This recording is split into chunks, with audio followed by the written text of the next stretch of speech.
السلام عليكم. اليوم غادي نقدم لكم بروسيه بالطريقه اللي تنديرو في الدار، كتجي معلكه ولذيذه.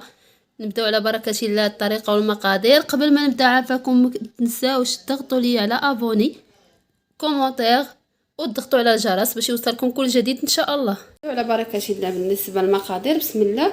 عندنا هنا طروفه ديال اللحم ديال هذا عندي ديال الفخذ، حيدت منه القطبان وخليت شي طروفه فيهم الحيمات.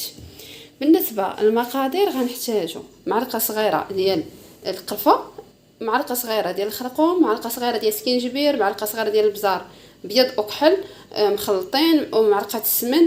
بالنسبه للزعفران الا ما عندكمش ديروا دامه تاع الزعفران، وعطريه تاع اللحم. انا درت هاد العطريه اللي كنت خليتها من بيم.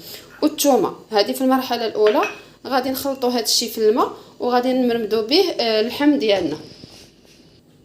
هنا غنشد العطريه ديالي كامله غادي نحطها هنايا في كوكوط. غنشد الثومه غنديرها في الكوكوط وغادي ندير الماء، يعني تقريبا شي 3 ديال الماء. غنخلط هذا الشيء كامل وغنديرو على نار باش انه يشرب العطريه. هنا في هذه المرحله ماشي نديروش الزيت، من بعد عاد فاش غادي نضيف الزيت غنقول لكم الكميه ديال الزيت. هنا بعد ما خلطت اللحم ديالي مع العطريه تقدروا تخليوه واحد ساعه ساعتين في العطريه ديالها. انا هنا غادي نديرو فوق البوطه، انا غادي نميها البوطه ونخليها تشرب العطريه مزيان، عاد نضيفوا عليه الزيت. طفت الماء وغادي نغطي عليه تقريبا شي ساعه ونص. بالنسبه للجميله، بالنسبه للكوكوط تقريبا ساعه الا ربع ساعه. بعد ما اللحم قرب يطيب لينا غادي نضيفوا عليه نص كاس تاع الزيت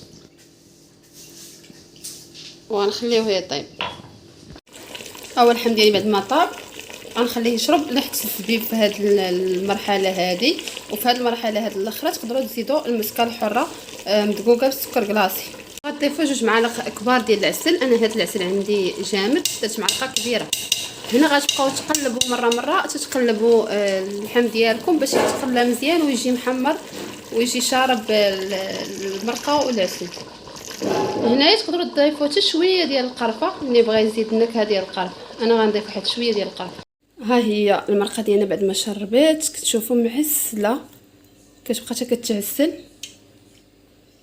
ها هي الكوكوط ديالنا بعد ما شربات كي كتشوفوا معسله، كتجي معلكه. انا دابا غنحطها وغادي نزينها باللون. وهذا هو الشكل النهائي ديال المروزيه ديالنا، كتجي معلكه صدقوني، كتجي زوينه معلكه بنينه طيبه مزيان. انا زوقتها باللوز وها هو الزبيب ديالنا الفوق طاب مزيان وبالصحه والراحه.